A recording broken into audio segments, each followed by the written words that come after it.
expect a story of survival, courage, and hope. Feel the fear as the ground shakes, the heartbreak as homes are lost, and the strength as strangers become heroes.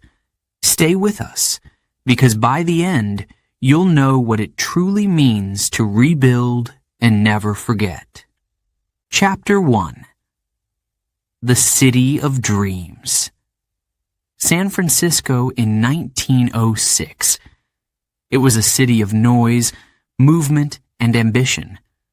The sun rose over the bay, casting its golden light on the hills, the rooftops, and the docks where fishermen were already at work. The smell of salt, fish, and fresh bread filled the air. People woke early. They had dreams to chase. On Market Street, the heart of the city, streetcars clanged on their tracks. Horses pulled heavy wagons loaded with crates of fruit, barrels of wine, and stacks of newspapers. "Morning edition," shouted a boy, waving a newspaper in the air. Businessmen in suits and hats rushed past him. They barely noticed the headlines. Life in San Francisco moved fast. Immigrants were everywhere. Italians sold fresh tomatoes and olives in the markets. Chinese workers carried heavy baskets on their shoulders, delivering vegetables to restaurants. Irish construction workers built new homes, their hammers echoing through the narrow streets. Everyone had a role. Everyone had a dream. At the harbor, sailors unloaded goods from ships that had traveled across the Pacific Ocean. They brought silk, spices, and tea from Asia. Crowds gathered to watch the ships, marveling at the cargo. San Francisco was growing, expanding its reach across the world. But the city wasn't just about work. It had charm, elegance, and entertainment. Musicians played violins on street corners.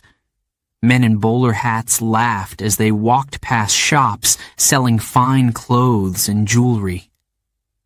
The famous Palace Hotel stood tall, its grand ballroom ready to host another evening of luxury and dancing. Inside, wealthy guests dined on oysters and champagne. Outside, factory workers grabbed a quick sandwich before returning to work.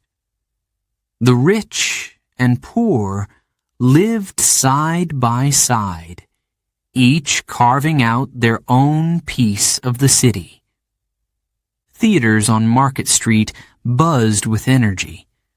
Actors rehearsed their lines, and singers practiced their songs. Children pressed their noses against windows, staring at posters advertising the latest plays. The city's nightlife promised excitement and escape. But underneath the lively streets, something dark and dangerous waited. Hidden beneath the cobblestones and the grand mansions on Nob Hill, the earth was restless. Nobody could see it. Nobody could hear it. Yet the ground occasionally shifted, small tremors that most people ignored. Just another quake, some would say, shrugging it off. In California, tremors were normal. Why worry? The city stood strong, built on determination and dreams. But there were whispers among the older residents. The ground doesn't feel right, an old fisherman told his son. His wrinkled hands shook slightly. Something's coming. But no one wanted to believe it. Why should they? The city was alive, growing more beautiful and powerful each day. Streetcar tracks stretched farther. Factories opened new doors. schools filled with children whose parents had traveled across oceans for a better life. The future seemed bright. On warm evenings, families gathered in parks. Fathers played catch with their sons. Mothers sat on benches, sharing stories about the past. Many had come from places far away: Italy, Ireland, China. They had survived hardships and hoped San Francisco would be the place where their children thrived. They looked at the glittering city and felt hope. But hope wasn't enough to change nature. Beneath the surface, the tension built. Every crack in the earth pulled tighter, waiting for the moment to snap. But on this particular day, the people of San Francisco didn't worry. The city sparkled in the sunlight. Its streets were full of life. Merchants called out to customers, and friends gathered at cafes. Nobody suspected that their world would soon be shaken. Not yet. For now, San Francisco was the city of dreams, a place where anything felt possible. But the earth had its own plans. Chapter 2. A Warning Beneath Our Feet. For weeks, something stirred beneath San Francisco's streets. The ground hummed softly, like a distant drumbeat. Most people barely noticed. The dishes in their cupboards rattled slightly. A picture frame would tilt on the wall. But then, the shaking would stop, and life would go on. Just another small tremor, people would say with a shrug. In California, tremors were as common as morning fog. Children would giggle when the floor beneath them wobbled.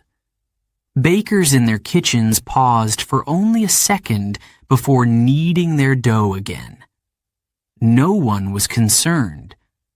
But others, those who paid close attention, felt uneasy.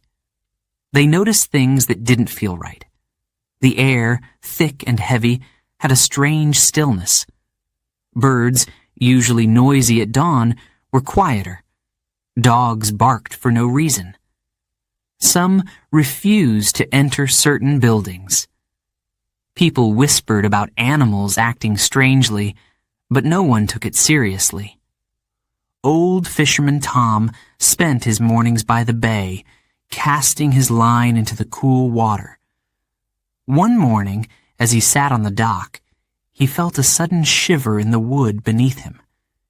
It wasn't much, a small shake, but it made him pause. He rubbed his hands together and looked toward the city. The fog hugged the buildings like a blanket. "Something's wrong," he muttered. His friend laughed. "Tom, it's just the usual. This is San Francisco." But Tom shook his head. He had lived here for over 40 years. He knew the rhythm of the city, and this felt different. In Chinatown, shopkeeper Mrs. Lee swept the floor of her small grocery store. As she pushed the broom across the wooden floor, she noticed the jars on the shelves tremble. "Strange," she whispered, stopping to listen. The room went silent for a moment. She sighed and continued sweeping, but her mind couldn't forget the vibration beneath her feet. She thought of the stories her grandmother used to tell, stories about the earth's anger. "When the ground talks," her grandmother would say, "listen." On the other side of town, in a small schoolhouse, a group of children sat at wooden desks practicing their writing. Suddenly, the floor beneath them wobbled, causing their pencils to roll. The teacher, Miss Evelyn, smiled. "Don't worry," she said, trying to keep the room calm. It's only a little shake. Finish your sentences." But even as she spoke, her fingers tapped nervously on the desk. She couldn't help but glance toward the window, her eyes scanning the horizon. For some, the tremors were more than just annoying. They were warnings. But what could they do? Who would listen? Mayor Eugene Schmitz, the city's leader, received reports about the small earthquakes. He brushed them aside. "We're fine," he said confidently. "We've seen worse. San Francisco is built to last." But beneath the city, deep underground, the earth was shifting.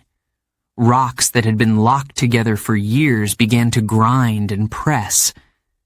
The tension grew stronger every day, like a tightly wound spring waiting to snap.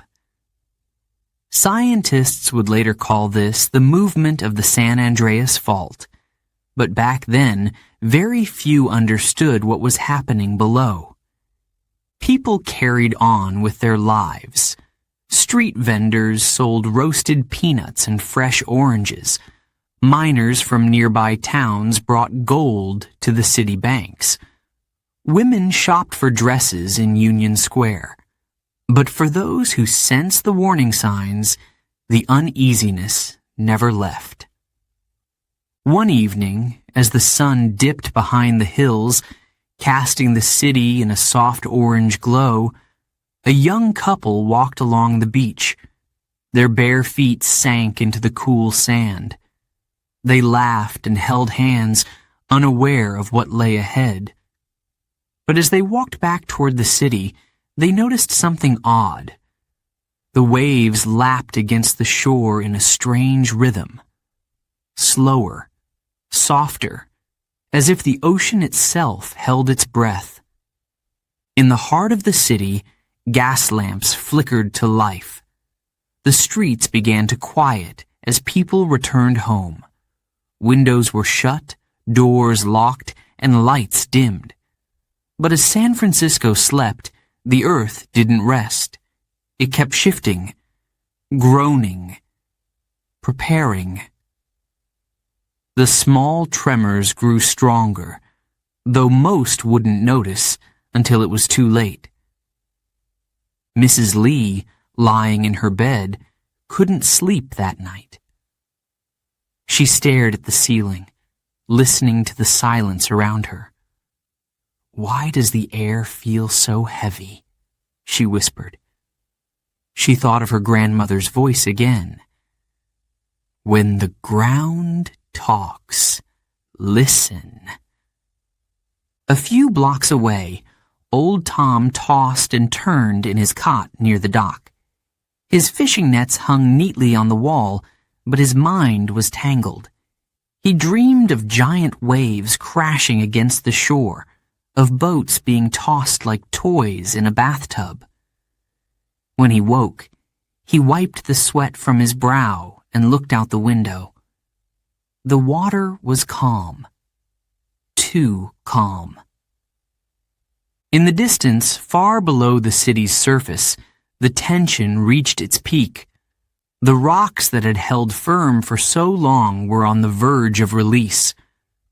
The final warning had already passed, but no one knew it. Not yet. Morning was only a few hours away, and so was disaster. Chapter 3. Before the Dawn. April 18th, 1906. The city slept under a blanket of mist. The air was cool, damp, and still. No wind stirred the trees. No sound broke the quiet except for the gentle splash of water against the docks. San Francisco's harbor was calm, as if the sea itself had drifted into a dream. At the water's edge, fishermen were already awake. Their boats rocked gently in the fog. They cast their nets, watching them disappear into the dark water. "Looks like a quiet day," one of them said, rubbing his hands together to warm them. He yawned and stretched, unaware of the chaos that waited just beyond the horizon. In the narrow streets of the city, horses pulled milk carts. The clatter of hooves echoed off the brick buildings. A milkman whistled as he delivered bottles to doorsteps. His song floated through the mist like a ghostly melody. Lights in the houses stayed off. People slept soundly. They had no reason to worry. Inside a small bakery, warm bread was rising in the oven. The baker wiped flour from his hands and stepped outside for a breath of fresh air. He loved this time of day, the quiet before the city came alive. He didn't know that, in a few hours, his shop would be nothing but ash and rubble. On Nob Hill, where the city's wealthy lived, mansions stood in silence. Curtains were drawn, and gas lamps flickered softly inside. A maid in one of the grand homes tiptoed through the kitchen, careful not to wake the family upstairs. She hummed a tune her mother had taught her, dreaming of the day she could visit home again. But today, her life would change forever. At the firehouse, the men on duty were half asleep. One stretched out on a wooden bench, his boots resting on the floor. The fire bell, silent for now, hung on the wall like a forgotten decoration. The captain, leaning back in his chair, snored quietly. Outside, the city waited, unaware that the bell would soon ring louder than ever before. The sun had not yet risen, but factory workers were beginning their long day. They shuffled toward the city's industrial zone, their breath visible in the cold morning air. A young man named Daniel, carrying his lunch wrapped in cloth, walked with his head down. He thought about the day ahead, about the machines he would operate, about the wages he hoped to save for his family. He didn't know that by noon his factory would be gone, buried under bricks and metal. Near the bay, a young girl named Anna slept peacefully in her small bed. Her mother tucked the blanket around her shoulders, kissing her softly on the forehead. Anna dreamed of the seaside, of running barefoot along the sand. Outside their window, a foghorn sounded in the distance.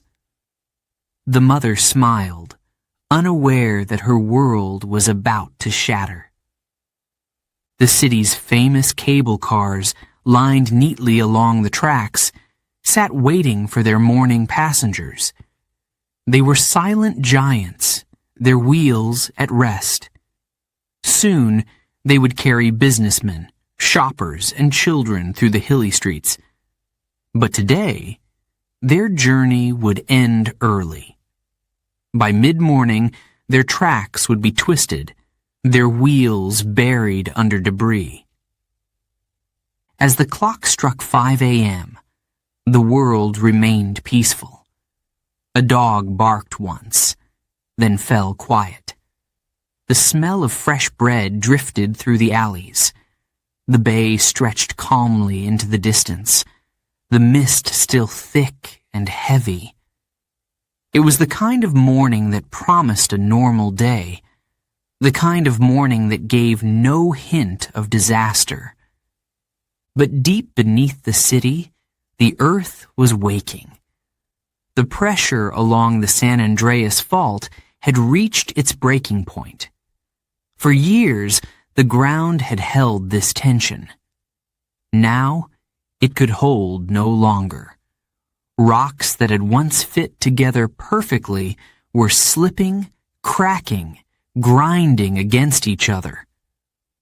The fault line stretched for miles, splitting the land like a crack in glass. At 5:11 a.m., a faint tremor passed through the ground. It was soft, barely strong enough to rattle a cup on a shelf. Most people didn't feel it. Those who did turned over in their beds, thinking it was nothing. Just another small shake, they thought. The kind that comes and goes. But this was no ordinary tremor.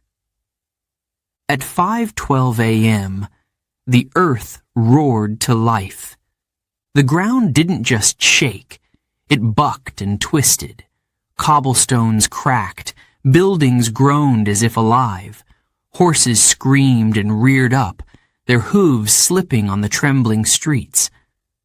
The firehouse bell clanged violently as the walls around it trembled.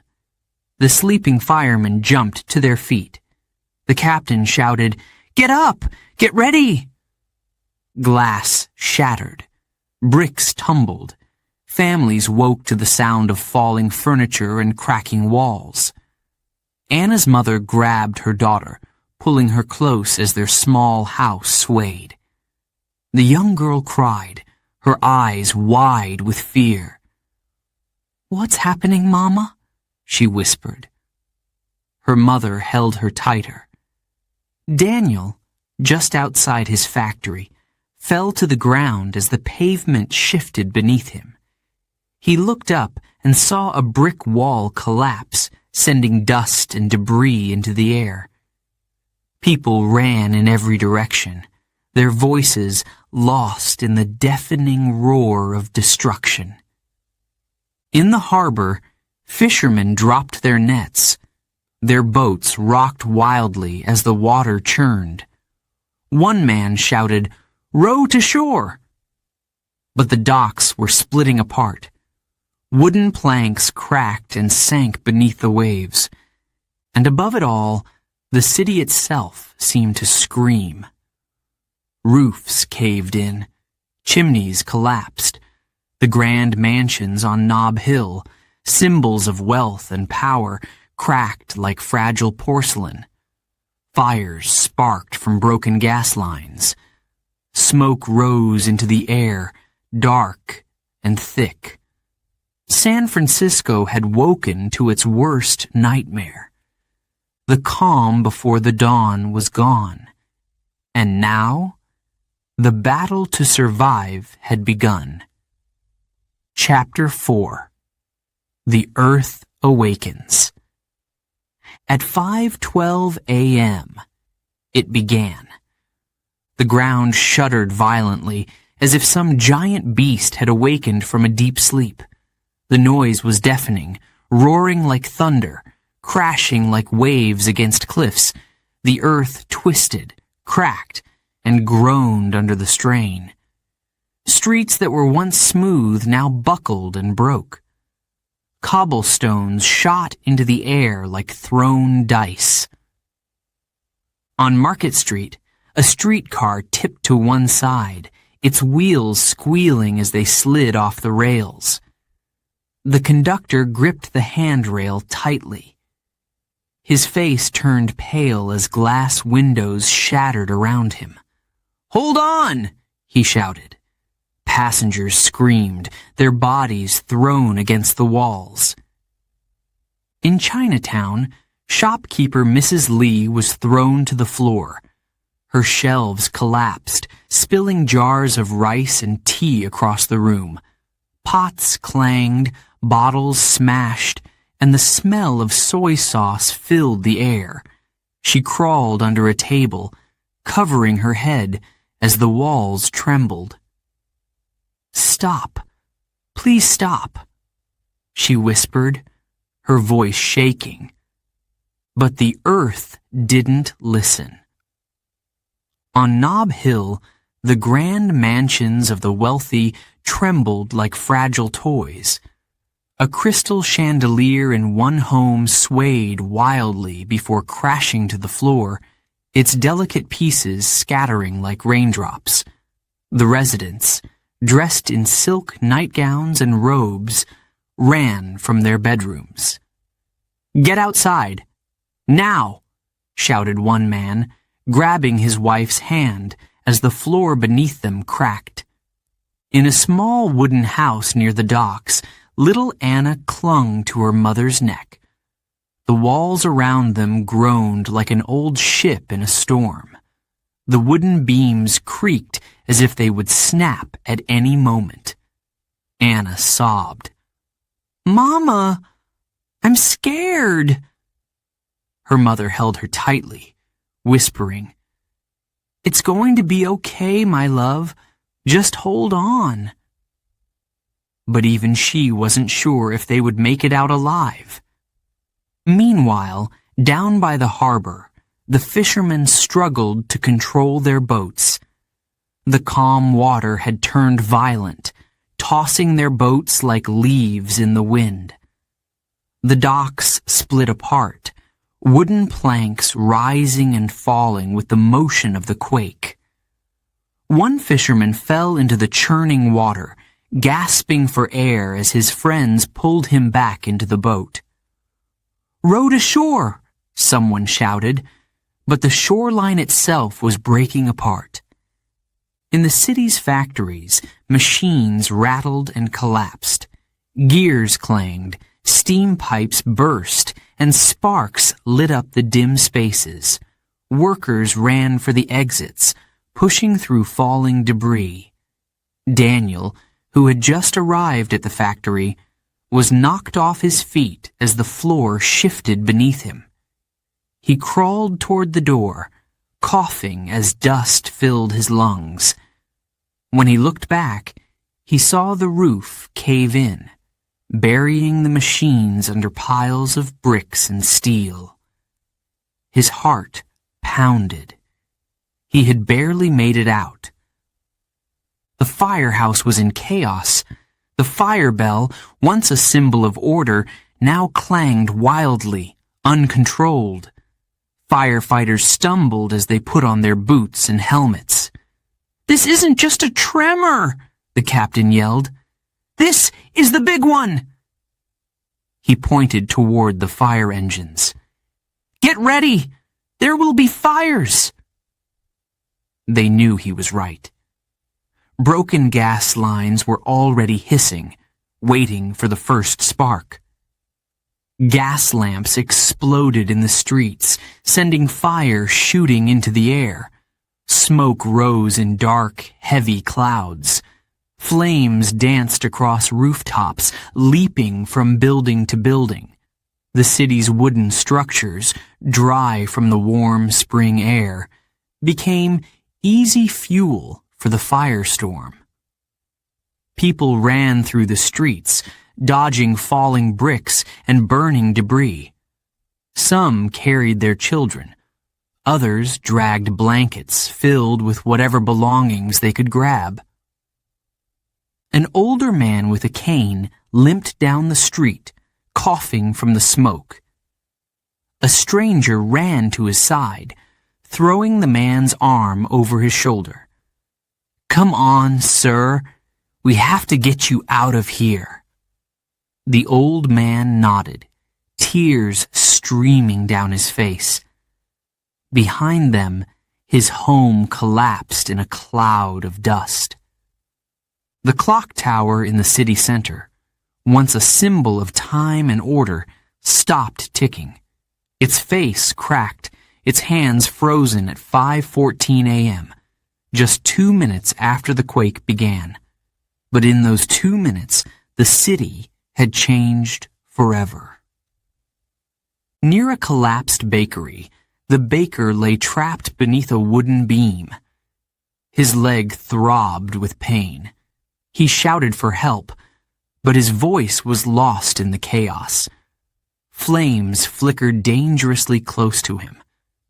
Just when he thought all hope was gone, 2 young men appeared. They lifted the beam and pulled him free. "We've got you," they said, dragging him away from the fire. As the shaking finally stopped, a heavy silence fell over the city. But it wasn't the peaceful silence of dawn. It was the silence of shock. People stood in the streets, covered in dust, staring at the destruction around them. Some cried.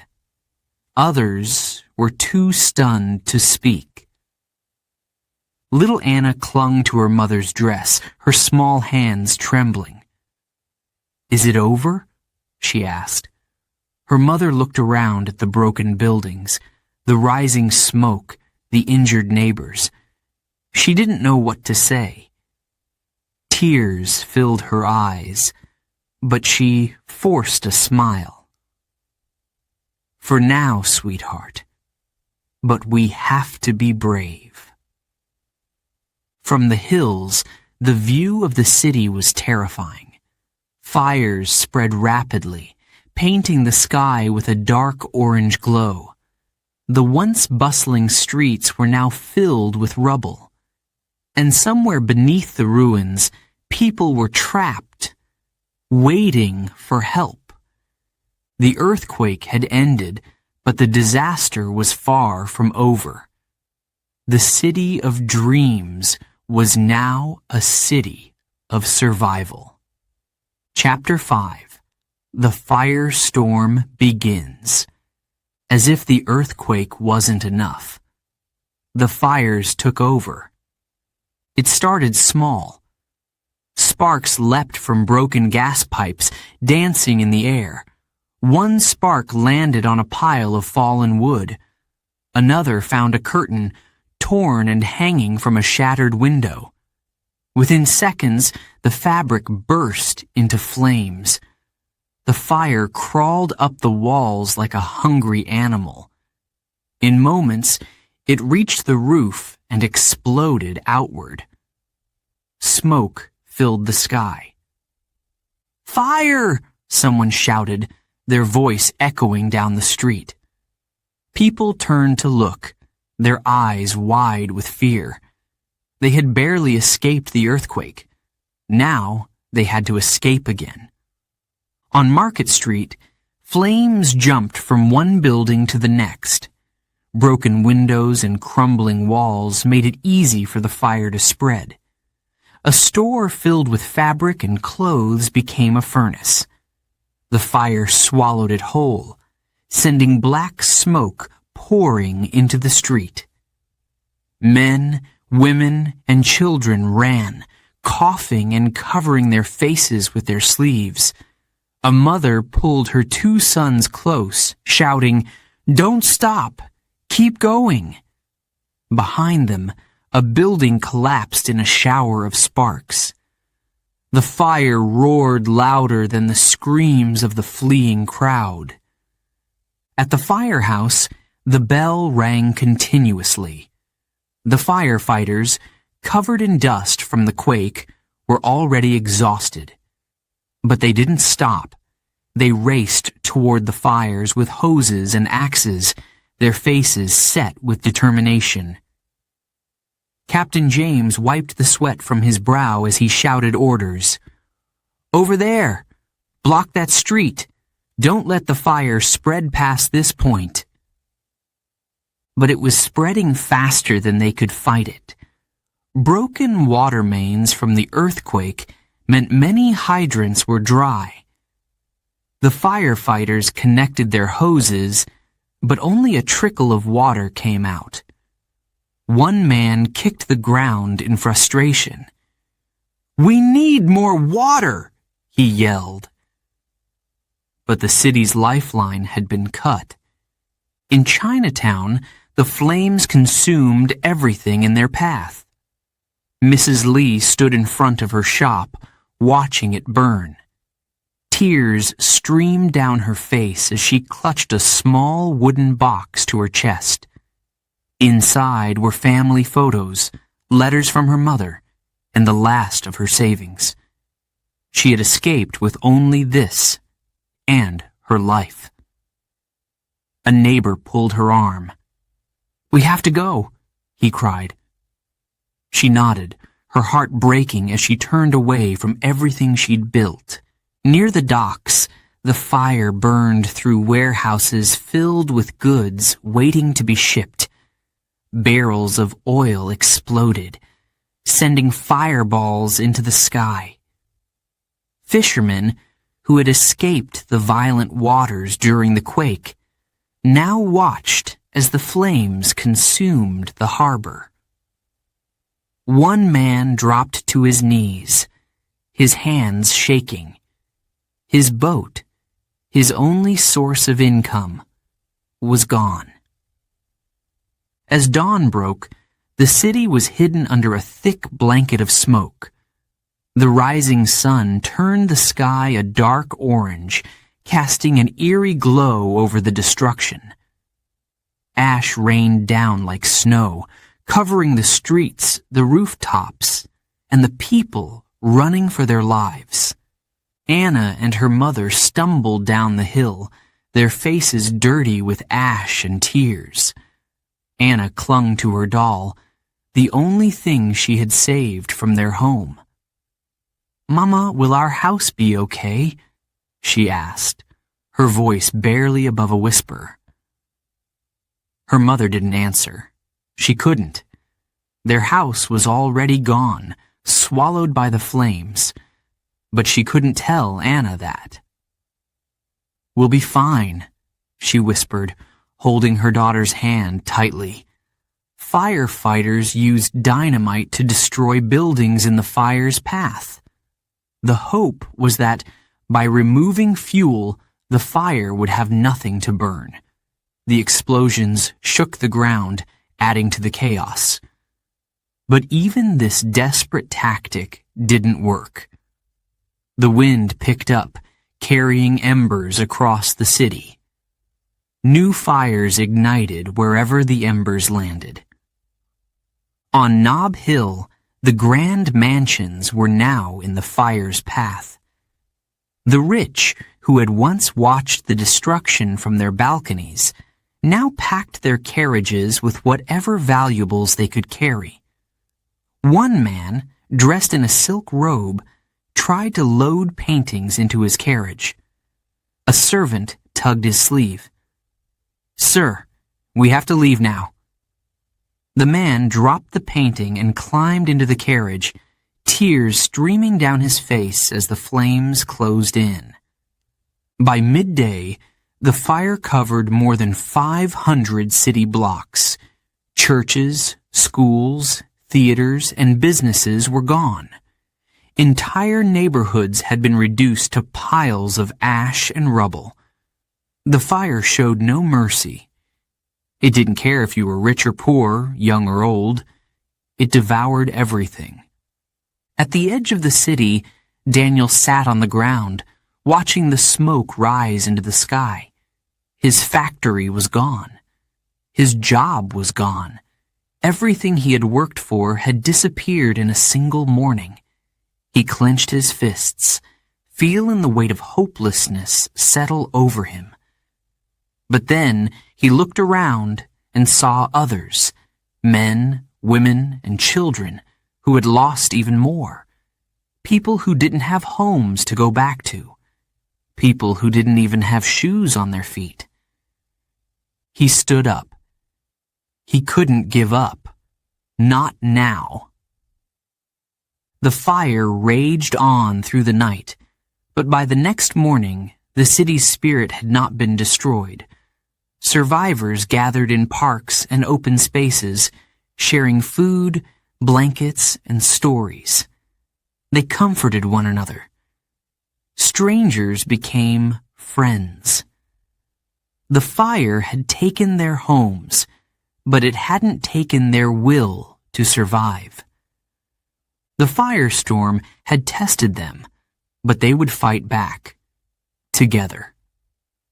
Before we begin, Chapter 6, a quick note for our listeners. You're currently listening to this audiobook on Woo English. Remember, this content is specially made for Woo English listeners only. If you're hearing it on any other channel, it may be a violation of Woo English's rights. please ensure you're tuned into the right source to fully enjoy and respect this audiobook journey. Now, let's continue the story. Chapter 6. A City in Panic. Running feet, crying children, desperate shouts.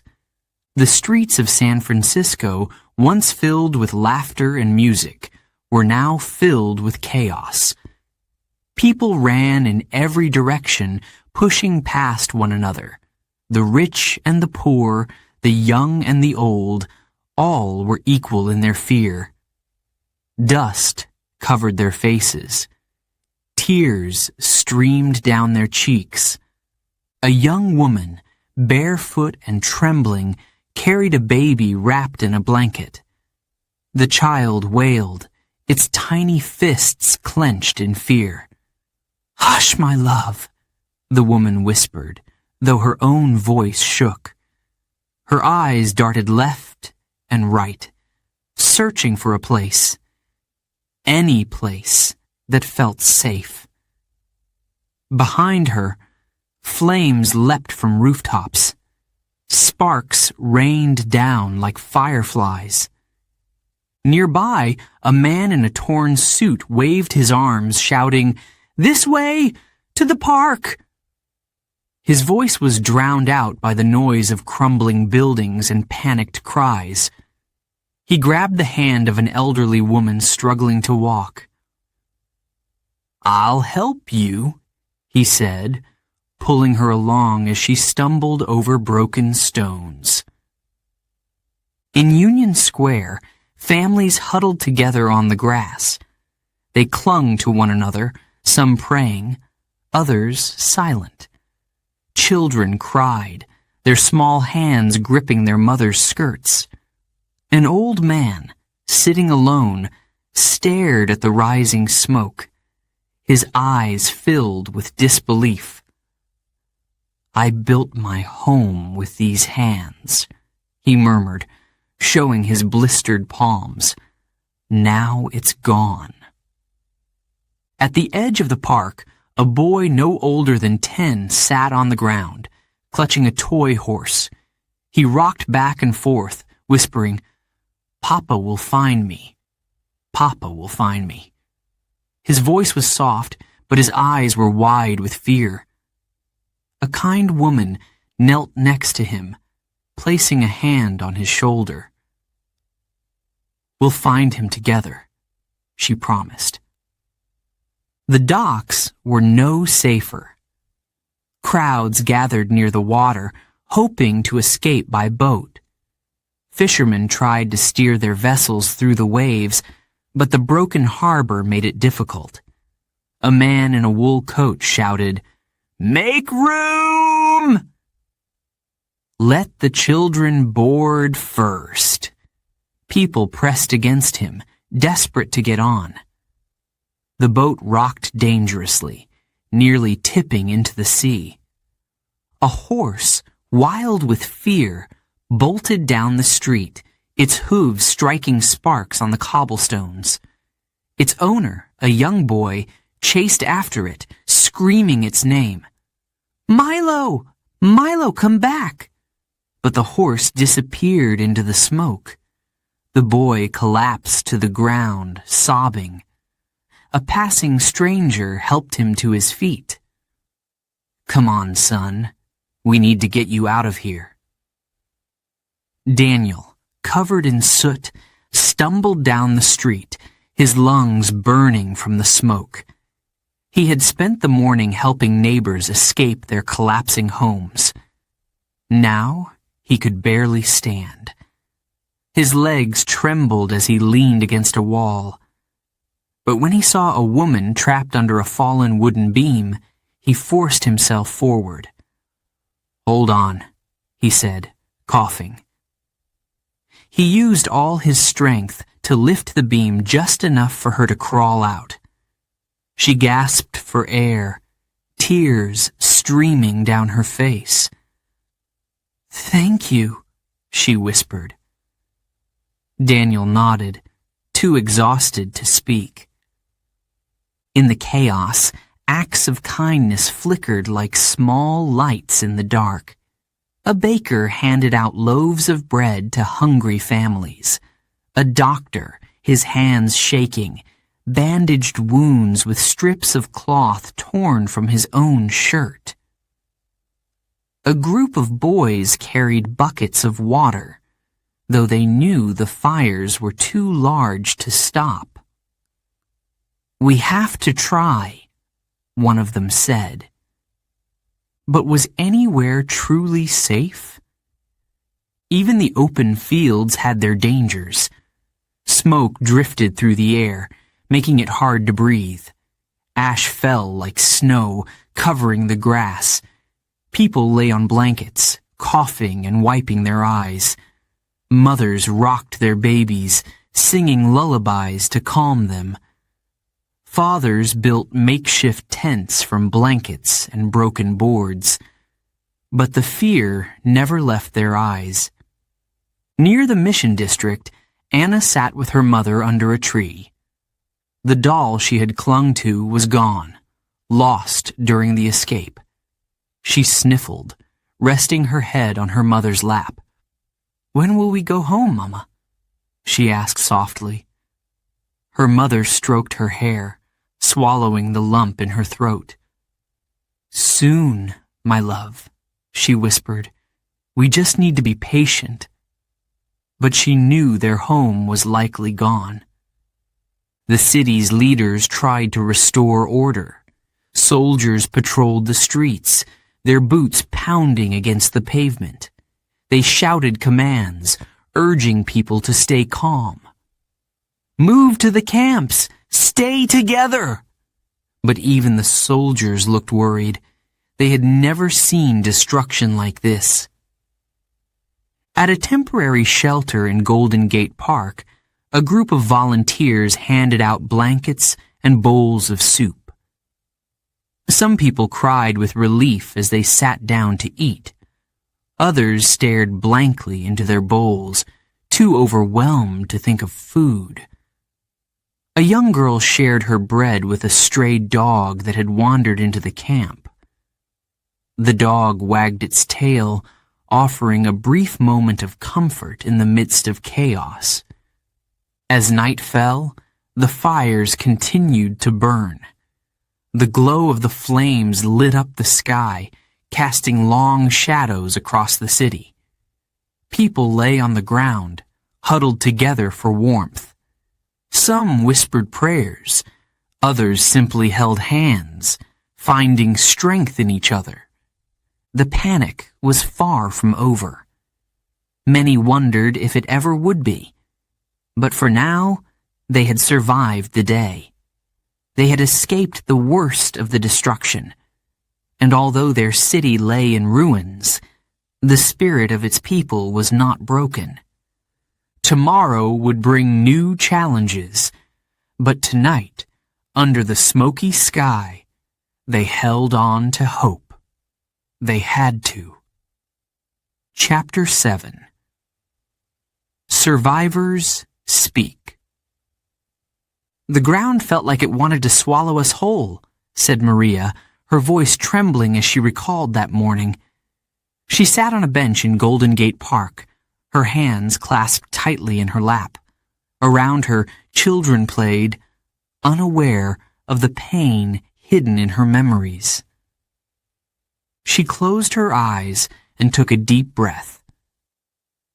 "I was sweeping the kitchen floor when it started," she continued.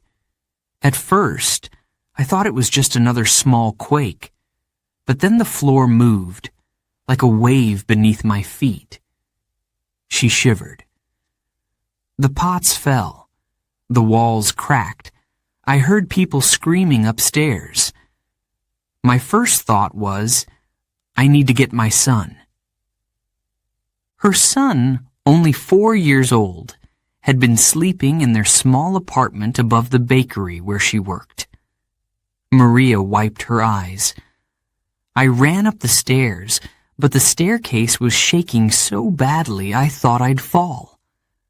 When I reached his room, he was crying. I grabbed him, and we ran outside. Behind us, the bakery collapsed. We were lucky. Very lucky. Nearby, another survivor spoke softly, his words heavy with emotion. His name was Thomas, a hotel cook who had worked the morning shift at the Palace Hotel. "I was preparing breakfast when it hit," he said, staring at the ground. "The pans flew off the stove. The walls cracked like dry wood snapping." He shook his head. "We had guests, rich businessmen, tourists. They panicked. Some ran for the exits, others hid under tables. The floor beneath me buckled. I thought we were done for." But Thomas didn't give up. He pointed to a scar on his arm. "I was burned by boiling water, but I didn't feel the pain at the time. My only thought was to help. I pulled people from under tables, guided them through the smoke-filled halls. One woman couldn't walk. Her ankle was broken. I carried her out." His voice softened. "I don't remember how many people I helped. I just remember running, coughing, and praying." He leaned back, his eyes distant. "The hotel burned down. Everything gone. But we lived. That's what matters." Then there was Mr. Patel, a shopkeeper from Chinatown. His small grocery store had been his pride and joy. "I came to San Francisco with nothing but hope," he said. "I built my business from scratch. My wife and I worked day and night." He paused, staring at his hands. "In minutes, it was all destroyed. The walls fell. The roof caved in. Shelves of rice, flour, and tea were buried under bricks." But even as the earth crumbled, his first thought wasn't the store. It was his family. "I couldn't find them," he said, his voice cracking. "I searched the streets, calling their names. I was terrified. My wife, my 2 daughters. I didn't know if they were alive." Hours passed before he finally found them in a temporary camp near the docks. His wife held their youngest daughter in her arms, their older daughter sitting beside her, crying. "We lost everything," he said, "but seeing them alive, it was like being given another chance." Then there was Lucy, a 12-year-old girl who had become a hero in her neighborhood. "We were in our house when it started," she said, sitting cross-legged on the grass, her hair tied back in a messy ponytail. "The walls shook so hard, I thought the roof would fall on us." Her little brother, only 6 years old, had been playing with his toys when the shaking began. "He was frozen," she said. "He didn't move. He just sat there crying." Lucy took action. She grabbed his hand and pulled him toward the door. Our neighbor, Mrs. Jenkins, was stuck. She couldn't get out of her house because the door frame had collapsed. Lucy bit her lip. "I don't know how, but I found a piece of wood and used it to pry the door open." She was crying, saying she couldn't move, but I kept telling her, "You can do it, just one step at a time." Lucy's bravery didn't end there. Once they were outside, she noticed flames spreading toward another house. "There was a dog trapped inside," she said. "I heard it barking. Without thinking, I ran back in and opened the door. The dog bolted out, and I ran after it." She laughed nervously. Looking back, it was probably dangerous, but I didn't think about that at the time. I just knew I had to help. Her neighborhood later called her the little hero. But Lucy didn't see it that way. "I was scared," she said, "really scared. But I knew that if I didn't do something, people could get hurt." The survivors shared these stories quietly, their voices carrying both pain and pride. They had lost homes, businesses, memories, but they had saved lives, helped strangers, and found strength they never knew they had. As the sun set over the city, casting its golden glow on the ruins, Maria spoke again. "We survived," she said softly. "We have scars, yes, but we are still here." She looked at the other survivors and smiled faintly. "We will rebuild. We will start over."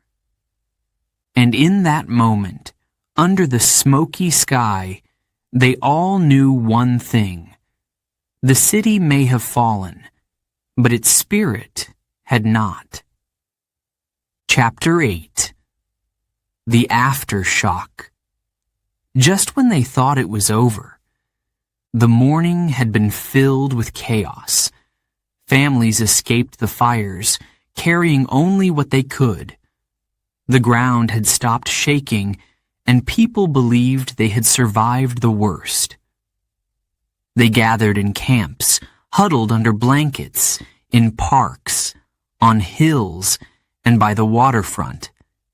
The air smelled of smoke and ash, but there was hope in their eyes. Until the aftershock came. It hit without warning. The earth groaned, and then it jolted violently. Mothers screamed as they clutched their children. Fathers, who had stood strong moments before, fell to their knees. The tremor was short, but its power was deadly. Anna, still holding her mother's hand, cried out as the ground shifted beneath her feet. She stumbled, scraping her knee on the rocky ground. "Mama!" she sobbed. Her mother scooped her up, holding her close. "I've got you," she whispered, though her voice was shaking. Across the city, buildings that had barely survived the first quake now crumbled. A church steeple, cracked and leaning, gave way. It toppled to the ground, sending clouds of dust into the sky. People ran from the debris, coughing and shouting. The bells, once used to call worshippers to prayer, clanged one last time before falling silent. In the camps, fear spread like wildfire. Tents collapsed as the ground beneath them twisted. "Not again!" someone cried. A woman, holding a baby in her arms, fell to the ground as the tremor threw her off balance. A man rushed to her side, helping her to her feet. The baby cried, its tiny face red and frightened. Thomas, the hotel cook, had been resting near a group of injured survivors. When the aftershock hit, he jumped to his feet. He saw a woman fall and rushed to help her. "Are you hurt?" he asked, pulling her up. She shook her head, tears streaming down her face. "No, but I thought it was over," she whispered. "I thought we were safe." In Chinatown, the streets were already filled with rubble. The aftershock made things worse. Walls that had been barely standing came crashing down. A group of men ran through the narrow alleys, dodging falling bricks and wooden beams. One man shouted, "This way!" as he led them toward an open space. Behind them, a small shop collapsed, sending a cloud of dust into the air. Daniel, still recovering from helping his neighbors earlier that morning, had been resting against a tree. When the ground shook again, He jumped up, his heart racing. He looked around, scanning the camp for anyone who needed help. He saw a young boy crying, his face covered in dirt. Daniel ran to him, kneeling down. "Are you okay?" The boy sobbed, pointing toward the wreckage of a nearby building. "My dog. He's still inside." Daniel didn't hesitate. He ran toward the building, carefully stepping over broken glass and fallen beams. Inside, he heard the dog whining. The walls creaked, threatening to collapse at any moment. "Come on, boy," Daniel called softly, moving closer. The small brown dog, covered in dust, limped toward him. Daniel scooped the dog into his arms and ran back outside just as the ceiling gave way behind him. The boy ran to Daniel, tears turning into a smile. "Thank you," he cried, hugging his dog. But not everyone was as lucky. In one corner of the city, a group of rescue workers dug through the rubble of a collapsed building. They worked quickly, their hands blistered from lifting heavy stones. "There's someone trapped under here," one man shouted. They could hear faint cries for help beneath the debris. A woman's voice, weak but determined, called out, "Please, help me!" The workers pushed harder, tossing debris to the side. "We're coming!" they shouted, but the aftershock had made the job more dangerous. The pile shifted, threatening to bury them as well. One of the workers hesitated. "It's too dangerous," he warned. The leader of the group shook his head. "We can't leave her," he said firmly. "We have to try." Together, they lifted a large wooden beam, revealing the woman underneath. She was covered in dust, her leg pinned under broken bricks. Gently, they pulled her free. Tears streamed down her face as she whispered, "Thank you, thank you." By the time the aftershock ended, the damage was done. Buildings that had once stood proudly were now piles of rubble. The city survivors, already shaken by the morning's disaster, were now filled with a new level of fear. How many more aftershocks would come? How much more could they take? At the edge of the camp, Anna's mother sat on the ground, cradling her daughter in her arms. Anna had stopped crying, but her small body trembled. "Mama, will it come again?" she asked softly. Her mother kissed her forehead, her own tears falling onto Anna's hair. "I don't know," she admitted, "but we'll stay together, no matter what." In the distance, the fires still burned. Smoke rose into the sky, turning the sunlight a hazy orange. People sat in silence, their faces blank with shock. Some prayed, others simply held hands. But as the sun set over the city, one thing became clear. The survivors were not just fighting the earthquake or the fires. They were fighting to hold on to hope.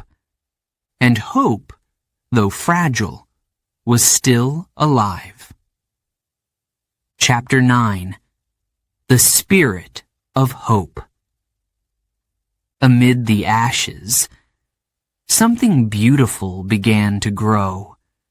The earthquake had destroyed homes, shops, and schools. Fires had turned neighborhoods into piles of smoldering rubble. Fear had gripped the city. But when the ground stopped shaking and the fires cooled, hope began to take its place.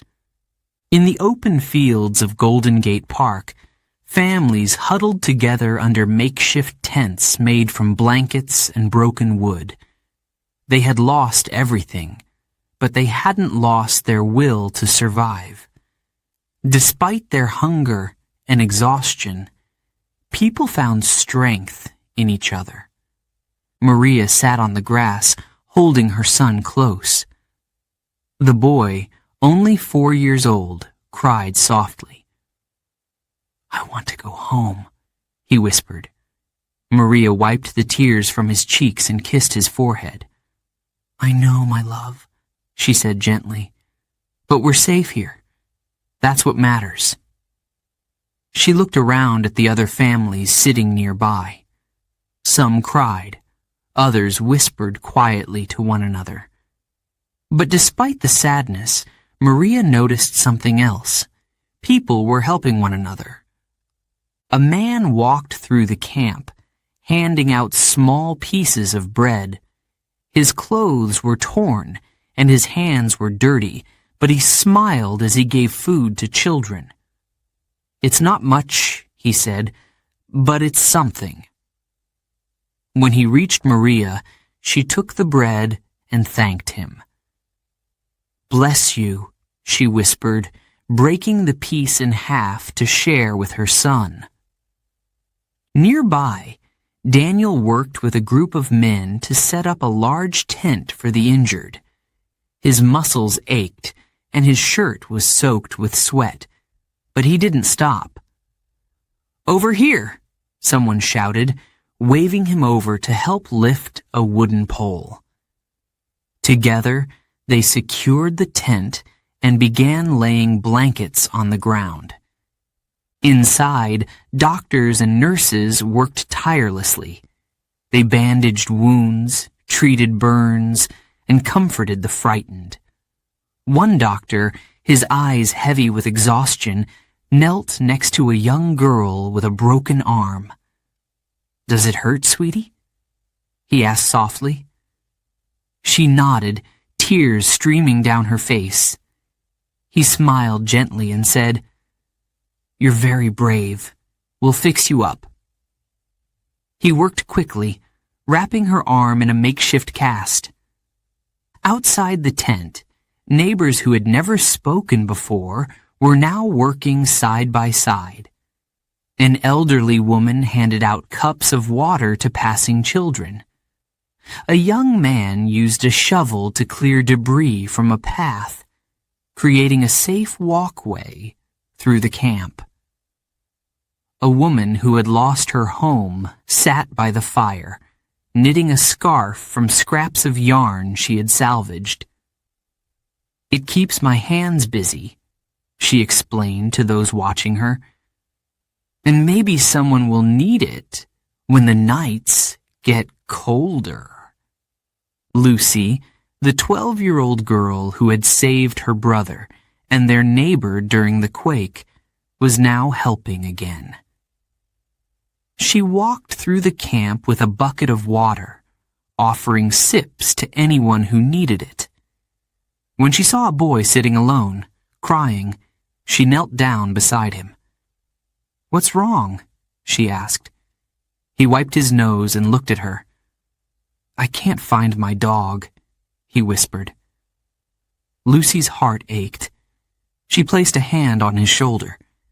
"We'll find him," she promised. "I'll help you." The boy sniffled and nodded.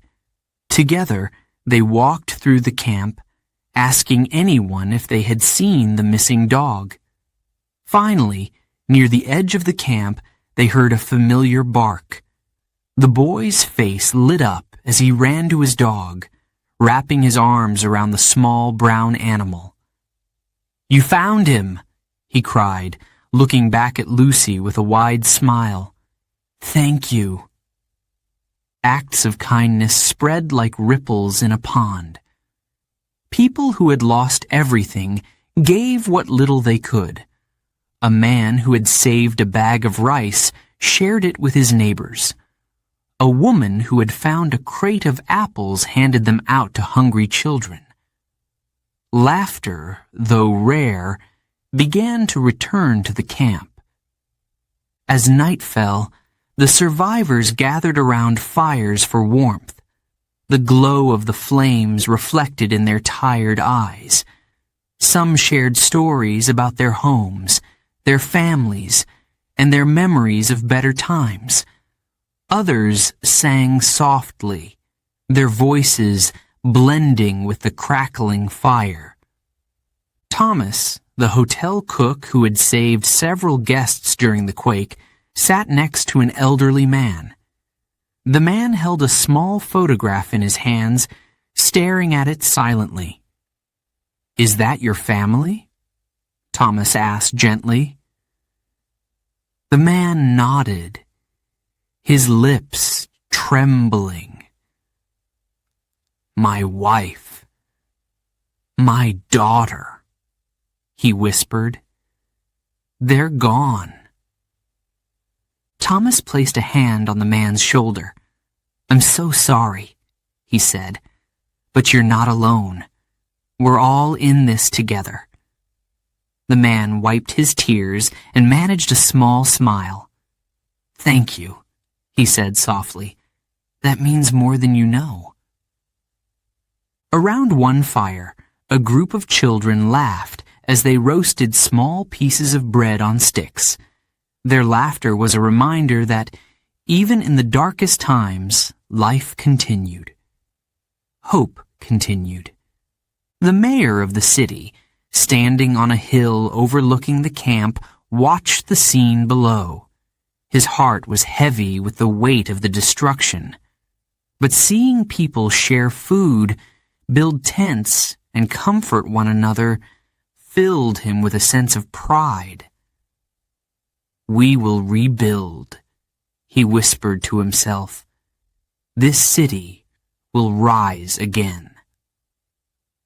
And in that moment, he knew that San Francisco's spirit had not been broken.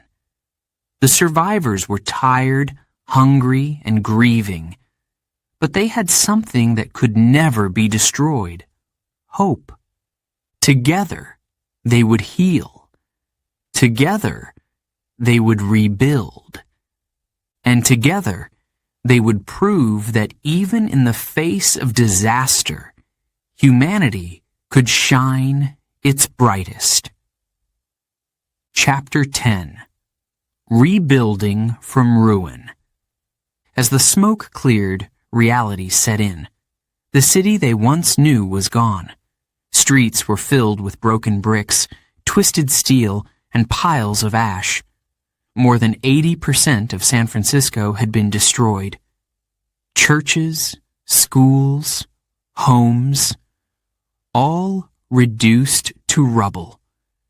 But where there was destruction, there was also determination. The mayor, standing on the steps of what was once City Hall, addressed a crowd of weary survivors. His voice echoed through the dusty air. "We will rebuild," he said firmly. "San Francisco will rise again." His words sparked hope, and that hope became action. Engineers, architects, and builders gathered to plan the new city. They studied the damage, learning from the mistakes of the past. "We need stronger materials," one engineer said. "Brick and wood won't survive another earthquake."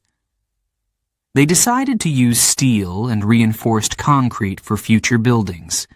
Streets were redesigned to be wider and safer, with fire-resistant barriers to prevent future disasters.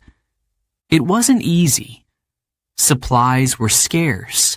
Workers were tired. But no one gave up. In the Mission District, Maria stood in front of her destroyed bakery. She could still see where the oven had been, though it was now buried under broken wood and shattered glass. Her son tugged on her dress. "Can we fix it, Mama?" he asked softly. Maria knelt down, placing her hands on his small shoulders. "Yes," she whispered, her eyes filled with tears. "We will fix it. It will take time, but we will bake bread here again." She wasn't alone. Neighbors worked side by side, clearing debris from the streets. Men lifted heavy beams while women swept away ash. Children helped carry buckets of broken bricks to dump sites. Every small act of labor felt like a step toward healing. Daniel joined a team of volunteers who rebuilt homes. His hands were blistered and his muscles ached, but he didn't stop. "Every nail we hammer brings us closer to normal," he said as he helped raise a new wooden frame. He had lost his factory job, but that didn't matter now. The city needed him, and he was ready to help. One day, as he worked on a roof, he spotted Lucy walking by with her brother. She waved and smiled. "You're doing a great job up there," she shouted. Daniel grinned. "Thanks, Lucy. How's your new home?" Lucy beamed with pride. "It's small, but it's ours," she said. After the earthquake, her family had lived in a tent for weeks.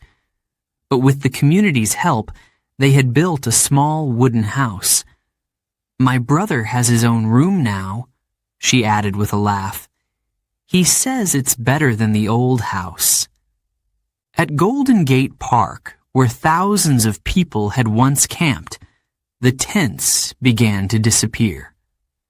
As families moved back into their homes, or what remained of them, parks and streets slowly returned to life. Children played games in the open spaces, their laughter filling the air once more. Vendors returned, selling fresh fruit, flowers, and hot coffee. Not all the changes were visible. People had changed too. They had learned to depend on one another. Neighbors who had once been strangers were now friends. They shared food, tools, and advice. "We couldn't have made it without each other," said Mr. Patel, the shopkeeper from Chinatown. His grocery store had been rebuilt with donations and the help of volunteers. "I lost everything," he said, "but I gained a family." The city's leaders didn't just want to rebuild. They wanted to make San Francisco stronger than ever. New building codes were put in place to ensure that future structures could withstand earthquakes. Architects designed taller buildings using steel frames, creating the first modern skyscrapers in the city. The skyline began to change, symbolizing a new era of growth and innovation. One morning, Thomas, the hotel cook, walked past the site of the Palace Hotel. The grand building had burned to the ground, but construction workers were already laying the foundation for a new hotel. Thomas smiled to himself. "Someday, I'll cook here again," he whispered. "And it will be better than before." By the end of the year, progress was everywhere. Factories reopened. Streetcars once again rolled through the city. New homes, shops, and schools appeared where ruins had once stood. There was still much to do, but the spirit of the people kept the momentum going. On the one-year anniversary of the earthquake, a large gathering was held in the city center. Survivors, workers, and city leaders came together to reflect on the journey they had taken. Maria brought fresh bread from her rebuilt bakery and handed it out to the crowd. Daniel stood proudly next to a house he had helped rebuild. Lucy, holding her brother's hand, looked up at the new skyline and smiled. A man stood on a makeshift stage reading a list of names, those who had lost their lives. Tears filled many eyes, But there was also pride. They had honored the memories of the fallen by rebuilding their home. As the sun set over the city, casting a golden glow on the new buildings, people held hands and sang. The song was one of hope, strength, and unity. It was a promise to keep moving forward. San Francisco had been broken, but it had healed. The scars of the disaster would remain, but so would the lessons learned. Steel beams now stood where weak walls had fallen. Friendships formed in the chaos had become unbreakable bonds. The city had risen again, stronger, wiser, and ready for whatever came next. Chapter 11. The Forgotten Voices. Not everyone had a voice in the rebuilding. As new buildings rose and the city began to hum with life once more, some stories were left untold. These were the stories of the workers, the immigrants, the poor, and the laborers who rebuilt San Francisco brick by brick. Their hands lifted the walls, but their voices were rarely heard.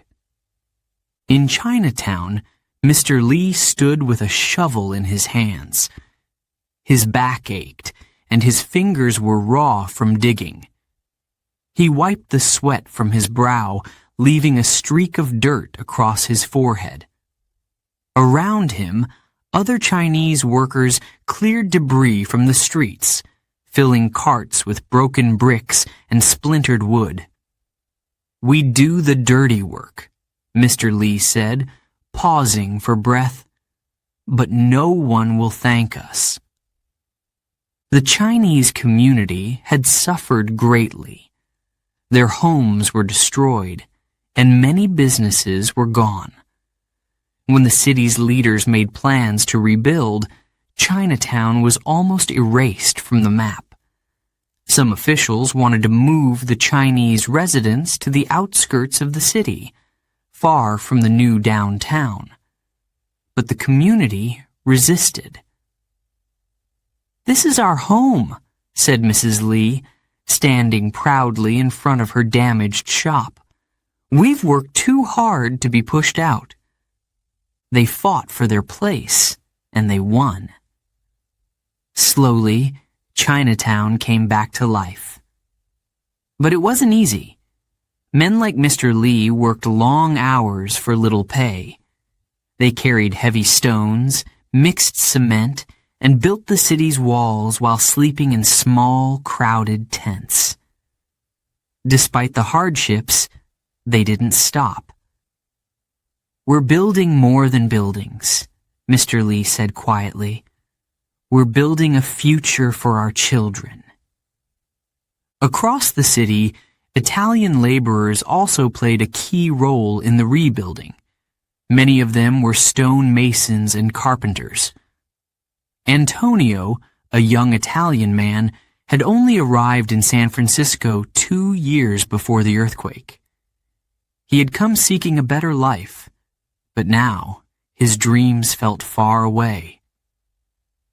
"I wanted to open my own shop," he said, driving a nail into a wooden beam. "But first, I have to help rebuild someone else's." Antonio and his crew worked on some of the city's most important projects. They repaired churches, schools, and factories. Each day, he would arrive before sunrise, carrying his toolbox over his shoulder. The work was exhausting. His hands blistered from holding hammers and saws, but he didn't complain. At night, he would walk home, the city lights flickering through the smoky air. "Someday," he whispered to himself, "this hard work will pay off." Nearby, Mexican workers helped clear the rubble from the collapsed docks.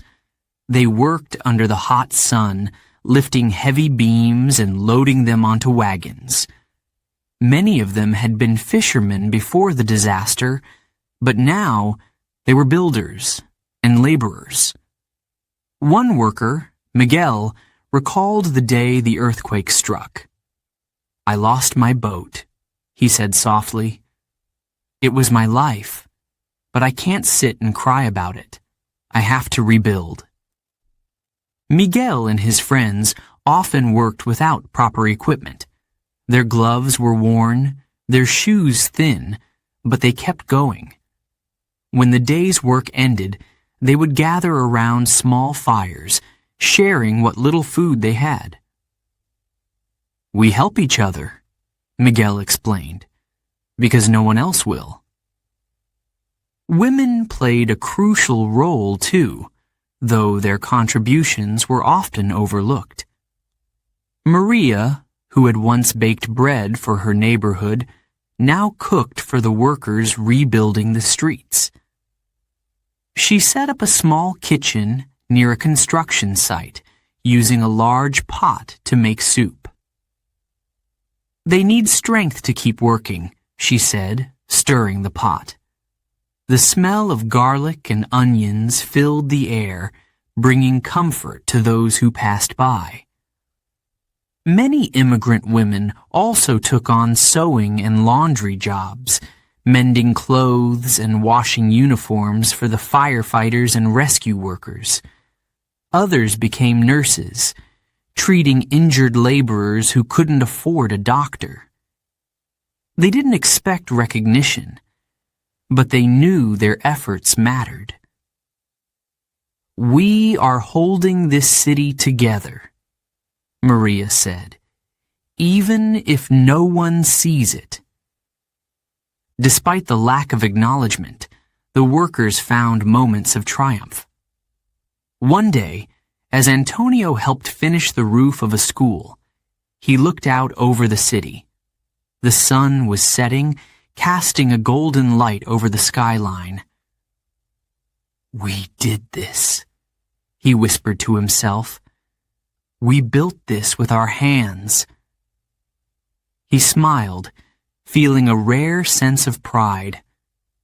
In Chinatown, Mr. Lee watched as children ran through the streets, playing games and laughing. His own son chased after them, his face glowing with happiness. "This is why we work," Mr. Lee thought, "so they can have a better life." By the time the city had fully recovered, the forgotten voices had already moved on to their next jobs. They built bridges, railroads, and factories. Their names didn't appear in the newspapers, and their stories weren't written in history books. But their legacy remained. The walls they built were strong, and the communities they protected thrived. Years later, when tourists walked through the streets of Chinatown or admired the architecture of the city's grand buildings, they would have no idea how many hands had worked tirelessly to make it possible. But the workers knew.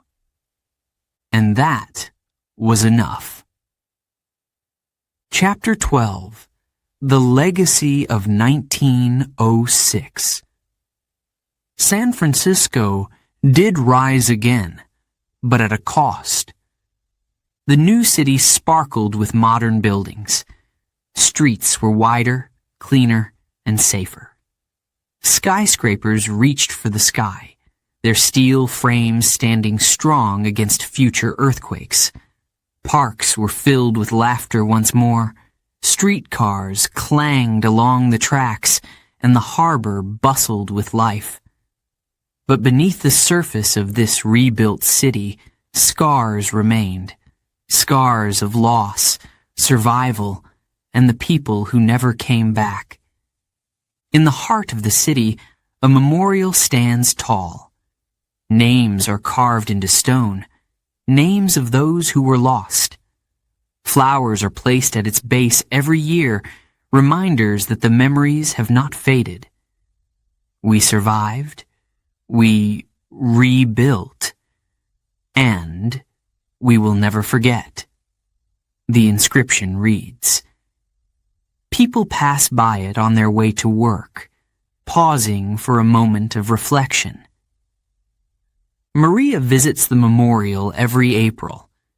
She places a loaf of bread near the flowers, honoring the bakery she lost and the people who helped her rebuild. It's a tradition, she says, holding her son's hand. He's no longer the frightened child she once carried through the streets. He's a young man now, studying engineering at a nearby university. He wants to design buildings that won't fall, Maria says proudly. He wants to keep people safe. Her son nods. The earthquake shaped our family, he says. It made us stronger. He dreams of one day building a school in the very spot where his childhood home once stood. In Chinatown, Mr. Lee runs a small tea shop. His walls are decorated with old photos, images of the ruined city, of workers clearing rubble, and of families rebuilding their homes. When tourists ask him about the photos, he tells them stories. We didn't just survive, he says. We thrived. He talks about the nights spent digging through debris and the mornings when they woke up to rebuild what they had lost. But there is always a pause when he talks about the friends who didn't make it. He lowers his voice and says, "We remember them in everything we do." Each cup of tea he serves, each brick he laid in the past, carries their memory forward. For engineers, architects, and city planners, the earthquake of 1906 is more than a tragic story. It's a lesson. New building codes were written. Safer designs were created. Engineers studied the damage and vowed to never let it happen again. Today, buildings in San Francisco are some of the safest in the world, designed to sway with the Earth's movements instead of crumbling under the pressure. Daniel, now a skilled builder, works on modern skyscrapers. He still remembers the day he pulled people from the wreckage and helped construct temporary shelters. Back then, we built with what we had, he says. Now, we build with knowledge. He points to a towering building made of steel and glass. That building can survive an earthquake. That's the legacy of 1906. Schools across the city teach children about the earthquake. They learn about the destruction, but they also learn about the strength of the community. Teachers show them photos of the rubble and then photos of the rebuilt city. Look at what we achieved, they say. Look at what we can do when we work together. Lucy, once the young girl who saved her brother and their neighbor, is now a teacher herself. She tells her students her story, the fear, the bravery, and the moments of kindness that kept her going. I was your age when it happened, she says, looking into their curious faces. And I learned that even the smallest act of courage can make a difference. Her students sit silently, absorbing her words. Then one boy raises his hand. Were you scared? He asks. Lucy smiles softly. Very scared, she admits. But courage isn't about not being scared. It's about helping others, even when you are. The legacy of 1906 lives not just in the city's buildings, but in its people. It lives in the volunteers who help after disasters, in the architects who design safer structures, and in the families who pass down stories of survival. Every April, the city holds a commemoration. Survivors, their children, and grandchildren gather at the memorial. They hold hands and bow their heads in silence, remembering the fallen. Some bring flowers. Others bring notes, placing them gently on the ground. "Thank you for your strength," one note reads. "We will honor your memory by living with courage." The city also honors the workers whose hands rebuilt San Francisco. Streets are named after them. Plaques mark the spots where they worked, and museums tell their stories. "Without them, none of this would be here," says a tour guide, pointing to the skyline. They are the foundation of everything we see today. But even as the city moves forward, it never forgets. One evening, as the sun sets over the bay, casting its golden light on the water, a man stands at the top of Nob Hill. He looks out at the city below. The glow of streetlights, the hum of life, and the towering buildings fill him with pride. This is his home. It was broken, but they put it back together. And it is stronger than ever. As he walks down the hill, he passes the memorial. He pauses, running his fingers over the engraved names. "We survived. We rebuilt. And we will never forget," he reads aloud.